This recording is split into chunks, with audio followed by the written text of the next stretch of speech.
सांसद जी, अयोध्या में धर्म ध्वजा फहराई गई है राम मंदिर में, लेकिन आपको आमंत्रित नहीं किया गया है। ऐसी स्थिति में क्या कहेंगे आपकी, आप वहाँ के सबसे बड़े जनप्रतिनिधि हैं और आपको नहीं बुलाया गया, आमंत्रित नहीं किया गया। आज प्रभु श्री राम की धरती पर मर्यादा पुरुषोत्तम राम मंदिर पर ध्वजा फहराया गया। इसके लिए मैं अभिनंदन करता हूँ, स्वागत करता हूँ और प्रभु श्री राम की जनता को अभिवादन करता हूँ, हार्दिक बधाई देता हूँ।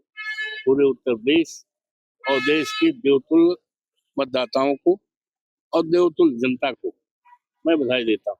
लेकिन मर्यादा पुरुषोत्तम, मैं अपने को सौभाग्यशाली मानता हूँ कि मेरा जन्म मर्यादा पुरुषोत्तम राम की धरती अयोध्या में हुआ।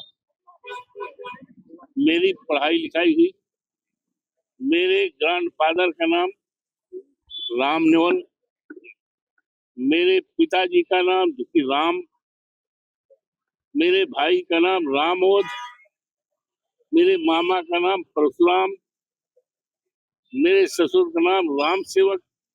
तो राम तो हमारे रोम रोम में है और हम बहुत सौभाग्यशाली कि हमारा परिवार सब राम के नाम से जुड़ा हुआ और राम की कृपा से, प्रभु श्री राम की कृपा से हम 9 बार के विधायक माननीय नेताजी आज दुनिया में नहीं है, मुलायम सिंह यादव जी और माननीय अखिलेश जी के साथ और माननीय चौधरी चरण सिंह की कृपा से और प्रभु श्री राम की कृपा से और दो देवतुल्य जनता, देवतुल्य मतदाताओं की कृपा से और अपने नेता माननीय अखिलेश जी की कृपा से अयोध्या जनपद जैसी सीट चौवन फैजाबाद चुनाव के पहले देश के लोगों की निगाहें इस सीट पर लगी हुई थी और जब आज चुनाव हो गया तो पूरे देश में 2 तरह की चर्चा है।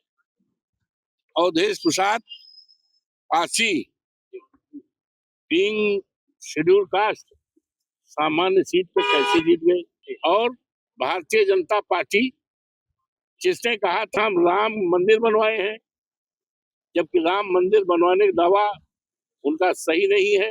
राम मंदिर तो उच्चतम न्यायालय के आदेश से बना है। कोई भी सरकार देश में होती तो माननीय उच्चतम न्यायालय के आदेश का पालन करने होता और फिर हम राम को लाए हैं। ये किसी को विश्वास नहीं आएगा कि 22 जनवरी 24 को पहले दिन जब प्राण प्रतिष्ठा हुआ तब राम को उंगली पकड़ के लाए हैं मोदी जी। ये किसी को विश्वास नहीं।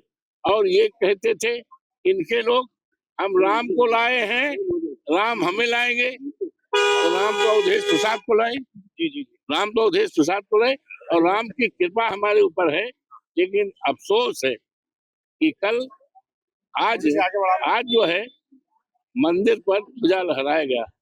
माननीय प्रधानमंत्री जी वहां गए, उनके जाने का मैं स्वागत करता हूँ, अभिनंदन करता हूँ और समूचे देवतुल्य जनता को, प्रभु श्री राम की जनता को अभिनंदन करता हूँ, उनके चरणों के प्रणाम करता हूँ।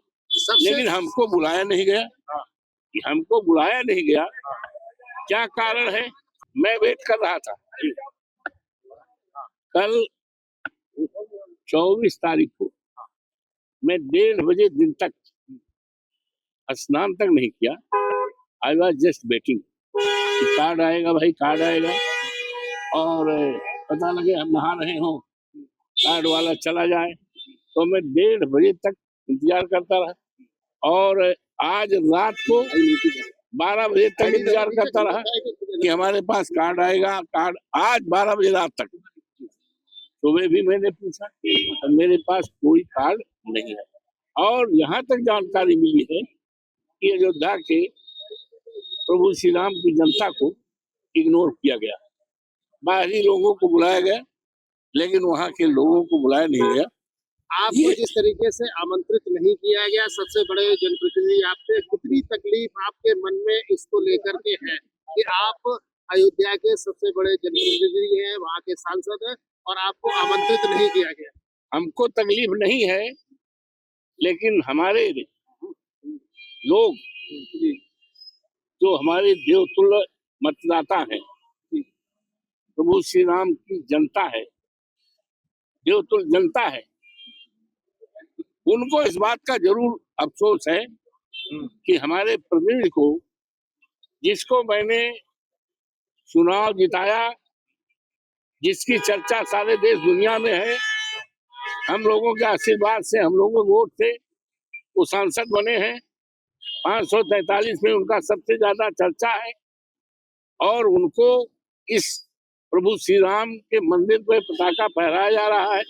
उनको न बुलाने का मलाल और तकलीफ प्रभु श्री राम की जनता को, हमारे देवतुल्य मतदाताओं को है। हमें कोई तकलीफ नहीं, हमें अपने को कोई तकलीफ नहीं। बीजेपी जिस तरह से ये हिंदुत्व कार्ड खेल रही है, जिस तरह से कई समाजवादी पार्टी उसको पिच मानते हुए केदारेश्वर मंदिर का जिस तरह से निर्माण हो रहा है, किस तरह से आप देख रहे हैं? क्या 27 में बाकायदा हिंदू पिच को लेकर दोनों पार्टियां आमने सामने होंगी?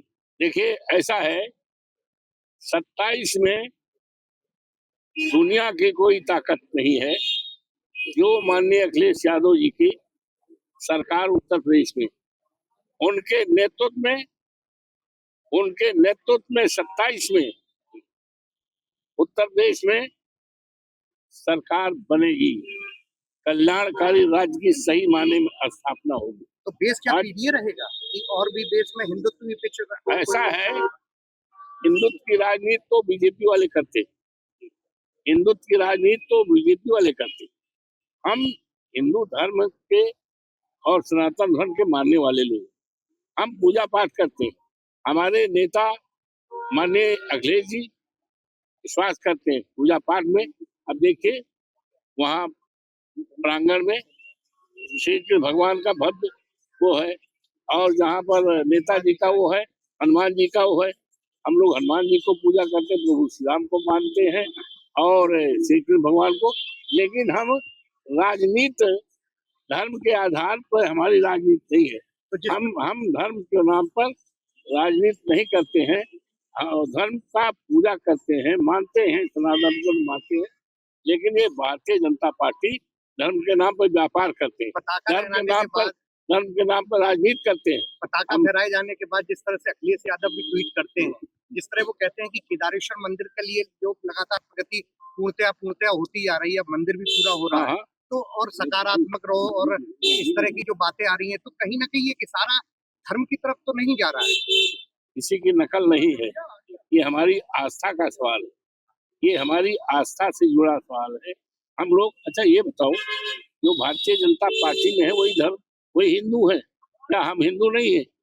क्या आज हिंदू राष्ट्र की ये बात करते हैं? हमारे देश के माननीय प्रधानमंत्री जी हिंदू हैं, हमारे राष्ट्रपति जी हिंदू हैं, लोकसभा के अध्यक्ष जी हिंदू हैं, लोकसभा के नेता प्रतिपक्ष राहुल जी हिंदू हैं, समाजवादी पार्टी के नेता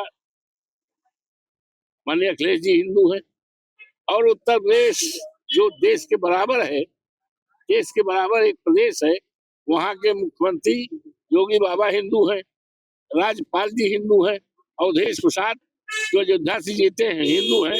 तो आखिर ये क्या हिंदू, किस तरह का हिंदू राज्य बनाना चाहते? क्या वो हिंदू राज्य जो इनका बनेगा, तो बाबा साहब भीमराव अंबेडकर का जो संविधान है, संविधान की क्या स्थिति होगी? क्या हिंदू राष्ट्र बनेगा तो बाबा साहब भीमराव अंबेडकर का संविधान एज इट इज रहेगा कि संविधान को खत्म करेंगे? ये सारी बातें जब हिंदू राष्ट्र की बात करते हैं, हिंदू राष्ट्र की बात करते हैं, तो इनको सबसे पहले किस तरह का हिंदू राष्ट्र करेंगे उसका नक्शा देना पड़ेगा, ब्यौरा देना पड़ेगा। हिंदू राष्ट्र में किन किन जातियों का क्या स्थान होगा, ये सारी बातें हैं। ये धोखा है, ये धोखा है, ये जमीन पे कोई काम किए नहीं है। इसलिए इस देश की, प्रदेश की और देश की जनता को गुमराह करने का तरह तरह का सगुफा छेड़ते रहते हैं।